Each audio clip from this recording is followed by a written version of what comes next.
What's up, y'all? It's Ty. In this video today, we're going to be going over and ranking our top 10 shooting guards right now in NBA 2K25 MyTEAM. Now, do want to start off this video by saying the Michael Jordan, the Scottie Pippen that are coming out tomorrow on Friday, they're not going to be featured in this video. Why? Because they're not out yet, they're not available yet, and so that is why they're not featured. Obviously, Scottie Pippen probably would be number 1. Michael Jordan might be number 2 or 3 on this list. So just kind of, again, keep that in the back of your guys' mind. We're going to be diving into our top 10. And as we dive into it, if you're new to the channel, make sure you do smash that subscribe button on the road towards 130,000 subscribers. I really do appreciate all of our recent support. At number 10, Amethyst Eddie Jones. Now, if you know anything about me, about my YouTube channel, you know Eddie Jones is always a guy that I'm a fan of. 6'6", 190 pounds, 84 3 ball, 90 ball handle, 88 steal, 85 perimeter, 86 speed. There's just not a lot of downfalls. Hall of Fame interceptor is so valuable. Set shot specialist, really good badge there. 10 golds, 8 on silver with 2 bronze badges. A lot to like about this Eddie Jones card, who again, in my opinion, does it all at an extremely high level. There's just no flaws with this card. Defensively, going to be an absolute menace. Now, is he worth his price? No, he's not worth 78,000 coins, but he is at my number 10. At my number 9, Justice Winslow, 6'6", 82 3-ball, 85 driving deck, 86 ball. Now look at the defense, 87 steal, 89 perimeter, 87 speed. Comes with Hall of Fame challenger as well as off-ball best. 17 gold badges as well, including that gold immovable enforcer.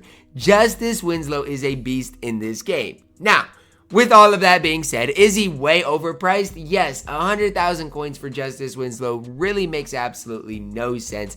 But if this card ever does come down in price, could be a card worth picking up. Again, really good defensively. I've seen some guys play with him, and again, Justice Winslow is a really good card in this game. Next, to my number 8, we're plugging in the Diamond ML card, 6'6", only a 78 3-ball, 86 ball. But look at the defense, 96 steal, 94 perimeter, 87 speed, 2 Hall of Famers, off-ball pest, on-ball menace. To me, the big red flag here with ML Carr are his badges. I wish his badge count was slightly better because defensively, there's not going to be many guys with better stats than ML Carr. I mean, defensively, this card's off the charts good.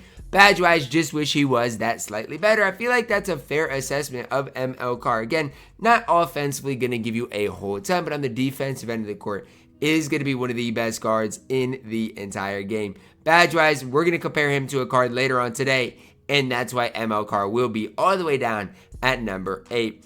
At my number 7, we're plugging in Anthony Parker. Now, if you're wondering, Ty, you don't like Brandon Roy. I really don't like Brandon Roy. I'm not going to rank him on this list because I can't shoot with the card. If you can shoot with Brandon Roy, all credit to you, but I cannot shoot with the card. Anthony Parker is a card I can shoot with, and everybody can shoot with this card. I mean, he is lights out, really good release, 6'6", 93 ball, 85 driving deck, 86 ball, and defensively really solid.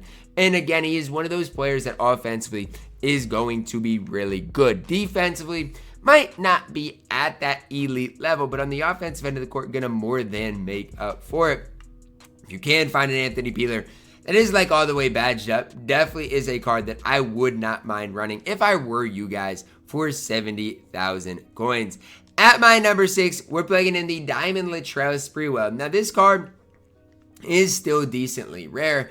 He is under 100,000 coins, though, and that is a good sign for you guys. Now, try to find one. When I find cards, I personally try to find ones that are just slightly badged up. So, like this one comes with these 18 gold badges compared to the normal ones with 16 gold badges. Comes with the bronze and there's some bronze badges as well. So I'd probably run this Latrell Sprewell over the other ones.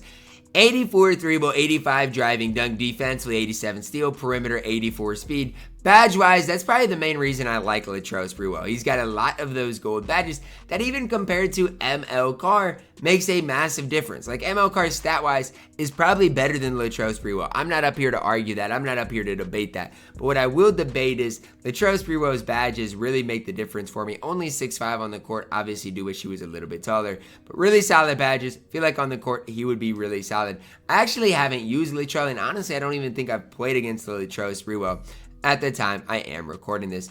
At my number 4, we're plugging in the Diamond Kyle Korver here. Or at my number 5, Diamond Kyle Korver. Do I think Kyle Korver is worth running?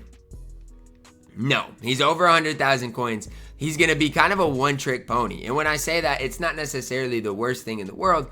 But outside of shooting the basketball, Korver is not great. What he does have is the best release maybe in the entire game. What he does have is, you know, a really high three ball. All of those types of things Kyle Korver does have. Now again, do wish defensively maybe he was slightly better because he is a liability. But with these attributes, with these stats, he should be lights out for you. And I know a lot of people who literally run Kyle Korver because the card is literally impossible to guard. Kyle Korver coming in at my number 5. At my number 4, we're headed back to that full throttle set. We're plugging in Raja Bell. Now, my Raja Bell is souped, obviously, with more, just an extra Hall of Fame badge. But compare the badges of Raja Bell to ML Carr, and you will notice why I run Raja Bell. It's really simple, really easy to understand. Badge-wise, is way better than ML Carr. And you can get Raja Bell right now. I think he's still, what, over 100,000 coins? Oh, there is one for 100,000 coins. So you could get him for 100,000 coins. And honestly, I don't think that's the worst value. Now, let me explain why with Raja Bell. 6'5", again, 93 ball, good driving, done good ball handle. Defensively is off the charts good. And his Hall of Fame badges are fantastic. Slippery off-ball challenger, off-ball pass, set shot specialist, and on-ball menace. You're not going to find many better badge-wise than Raja Bell, who is going to play at an extremely high level. You guys can see my personal stats with him. I'm shooting over, basically 50% from 3 with the card, which is really, really solid for where I'm at with this game right now. At my number 3, we're plugging in the new Diamond Grant Hill. Now, got some things to say about Grant Hill. Is he worth his price? No, he is not worth his price. Just get Raja Bell instead, who's going to give you 95% of what this Grant Hill does for you on the court. But what Grant Hill does provide is some length. 6'8" at that shooting guard position, 84 3 ball, 85 driving dunk, 86 ball handle. Defensively is okay, but I don't want to hype him up too much defensively because the perimeter, interior, block, steal, it's all just okay. He is 6'8".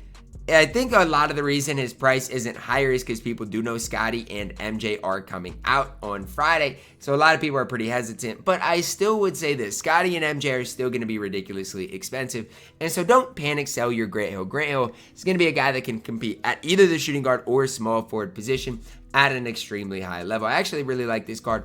Wish he was a little bit cheaper. If he was, I would go and buy the card. At my number 2, Pink Diamond Tracy McGrady. Now, I've personally badged my T-Mac up beyond, obviously, what a normal one would be. But 91 speed, good perimeter, good ball handle, 94 3 ball. Again, I've used some extra badges on mine. But T-Mac is absolutely elite in the game. T-Mac's a card that's going to play for me for quite some time. And that's why, for me, I'm not going to hesitate when it comes to badging up a card that is going to play for me for quite some time. I'm just not. So for me, Tracy McGrady, you're going to play for me for quite some time. I'm not going to be afraid to fully badge you. Probably my best player on my team right now. I don't even think it's particularly close. And if you haven't grinded for the reward for this level 40, I would recommend doing it. Again, I think T-Mac is really good. You do get some solid Ascension boards. You do get some solid MT on your road. So T-Mac definitely is a guy I would pick up if I were you guys to add to your squad. In my opinion, the second best shooting guard we have in the game right now. Problem is, he is not as good as this card in Pink Diamond Chris Mullen. And I don't know why 2K did what they did to Chris Mullen. They could have just made him okay, but they juiced this card 6'7", 98 3 ball, 86 ball handle, but look at the defense. 80 buck, 85 steal, 92 perimeter, 90 speed with 11 Hall of Famers, Deadeye, Limitless, Slippery off-ball, Challenger, off-ball pass interceptor, physical finisher, shifty shooter, strong handle, 13 gold badges as well, including a lot of those defensive badges. I genuinely don't know why. I don't know how Chris Mullen was made so genuinely good. I just don't get it. Like, I get his shooting ability, but the defense that they throw on this Chris Mullen card to me is absolutely ridiculous. So that's just kind of where I'm at with these cards right now. Obviously, MJ and Scotty both would be ranked really highly, if I did include them on these lists. But again, I don't feel the need to do that, right? MJ probably would be behind Chris Mullen, so I think Mullen's better than MJ. Scotty would be at number 1. Scotty, in my opinion, is your best shooting guard in the game if they were included. Obviously, they're not. You guys can let me know your thoughts on my top 10. Who is I too high on? Who is I too low on? Let me know that down below in the comments. Drop a like on the video. Subscribe if you're doing it. As always, man, I love you guys. Have a blessed day.